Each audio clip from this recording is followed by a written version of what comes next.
Hello बच्चों, the question says the enthalpy of neutralization is defined as enthalpy change when 1 mole of H plus in dilute solution combined with 1 mole of OH minus to give rise of to undissociated water. That is your H plus and OH minus combined to form undissociated water, and the enthalpy change is given as this number, right?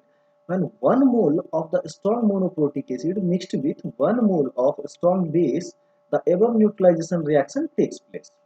When a weak acid or base react with strong acid or base, the heat release is less, right? And it is because of fact that the acid and base are not completely ionized in solution. तो जो आपका weak acid और base होता है वो completely ionized नहीं होते, right? तो कुछ heat क्या हो जाता है, consume हो जाता है in ionization of the weak acid and weak base. In the following reaction involving neutralization of HF, right, जो कि आपका क्या है, वीक एसिड है विद NaOH, एक स्ट्रॉन्ग बेस, और इसका हीट ऑफ न्यूट्रलाइजेशन दिया हो -68.6 किलो जूल। तो देखिए कुछ जो है हाइयर, कितना हो गया, कितना होना चाहिए था ये वैल्यू, -57.4, बट ये 68 higher, extra amount of energy release हुआ है, राइट। आपको बोला गया this value is much higher than heat of neutralization of strong acid with strong base.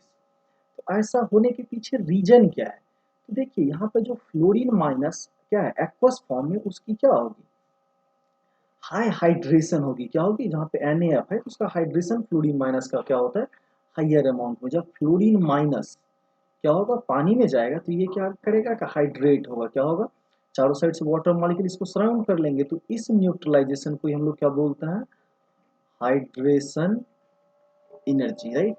और अगर हम बात करें फ्लोरीन के हाइड्रेशन एनर्जी की, तो ये क्या होता है, बहुत ही हायर वैल्यू होता है। इस वजह से नेट एनर्जी रिलीज क्या हो गया, बढ़ गया है।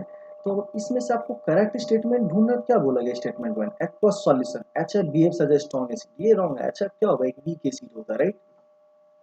फिर बोला गया there is a hydration of F minus, हम जिसकी बात कर रहे थे, हाइड्रेशन होता है किसका, F माइनस आयन का, कहाँ पे, एक्वस सॉल्यूशन में। और ये प्रोसेस क्या होता है, हाईली एक्सोथर्मिक होता है, right, that means higher amount of heat release होती है। तो यहाँ पे आपका करेक्ट ऑप्शन क्या हो जाएगा, option B, right, that is your option B is your correct option, right. तो अगर यहाँ पे आपको करेक्ट ऑप्शन चूज करना होता तो आप क्या करते, option B. So I hope you all guys understand it well, thank you.